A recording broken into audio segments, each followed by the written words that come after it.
నమస్తే, నేను Prem. Welcome to Khyati connects. నిన్నటిదాకా కాపు టెన్షన్. ఆ కాపు వేదిక ఇప్పుడు తమ్ముళ్ళ ఆగ్రహానికి కారణమైందా? ముద్రగడ సంతాప సభలో టీడీపీ ఎమ్మెల్యే బోండా ఉమా అసంతృప్తి వెలగక్కారా? బద్ధ శత్రువులైన వైసీపీ నేతలతో చెట్టాపట్టాలేసుకొని తిరిగి బోండా ఉమా డ్యామేజ్ చేశారా? చంద్రబాబు ఎందుకింత సీరియస్ అయ్యారు?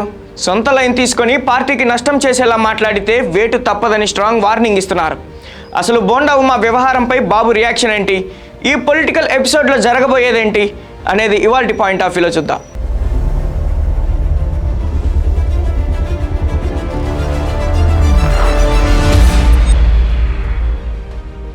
పార్టీలో క్రమశిక్షణ తప్పితే ఎంతటి వారినైనా ఉపేక్షించేది లేదని ముఖ్యమంత్రి చంద్రబాబు నాయుడు తేల్చి చెప్తున్నారు.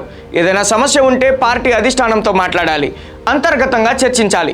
అంతేగాని వైసీపీ నాయకులతో వేదిక పంచుకోవడం, అక్కడ పార్టీకి ప్రభుత్వానికి నష్టం చేసేలా మాట్లాడటం ఏంటి అని ఎమ్మెల్యే బోండా ఉమామహేశ్వరరావు వ్యవహారంపై చంద్రబాబు తీవ్ర అసహనం వ్యక్తం చేశారు.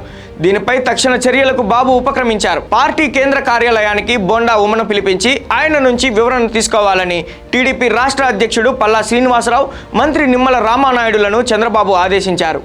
వారం రోజుల్లో ఉమాను మంగళగిరి కేంద్ర కార్యాలయానికి పిలిపించనున్నారు.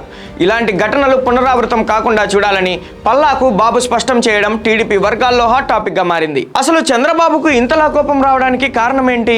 2019లో టీడీపీ అధికారం కోల్పోవడానికి ముద్రగడ పద్మనాభం ఉద్యమమే ముఖ్యమైన కారణమని నిన్నటి సభలో బోండా ఉమా తెలియజేశారు. అంతేకాదు, కొంతమంది మన నాయకులే స్వప్రయోజనాల కోసం ముద్రగడపై అధిష్టానాన్ని తప్పుదోవ పట్టించారని, దాంతో ఆయన రాసిన లేఖలన్నీ నిర్లక్ష్యానికి గురై ప్రయోజనం లేకుండా పోయాయని ఉమా సంచలన ఆరోపణలు చేశారు. ఈ కాపు సామాజిక వర్గం ఎటువైపు నిల్చుంటే అటువైపే ప్రభుత్వాలు వస్తాయని, కాపుల్లో మొదలైన అలజడిని పట్టించుకొని వారి న్యాయపరమైన డిమాండ్లను అధిష్టానం దృష్టికి తీసుకెళ్తామని బోండా ఉమా అన్నారు. ఈ వ్యాఖ్యలతో పాటు నిత్యం ఉప్పు నిప్పులా ఉండే అంబటి రాంబాబుతో బోండా ఉమా వేదికపై అత్యంత సన్నిహితంగా ఉన్న దృశ్యాలు సామాజిక మాధ్యమాల్లో వైరల్గా మారడంతో అధిష్టానం సీరియస్ యాక్షన్కు దిగింది. చూశారుగా పసుపు కోటలో క్రమశిక్షణ ఎలా ఉండబోతుందో. వైసీపీతో తీవ్ర రాజకీయ వైరం నడుస్తున్న వేళ ఆ పార్టీ నేతలతో బహిరంగ వేదికలపై చట్టాపట్టాలు వేసుకోవడం, సొంత పార్టీ లైన్ దాటి సామాజిక వర్గం పేరుతో బ్లాక్మెయిల్ పాలిటిక్స్ చేస్తే ఉపేక్షించేది లేదని చంద్రబాబు తేల్చి చెప్పేశారు. వివరణ కోసం మంగళగిరి వస్తున్న బోండా ఉమాకు బాబు ఎలాంటి వార్నింగ్ ఇవ్వబోతున్నారు?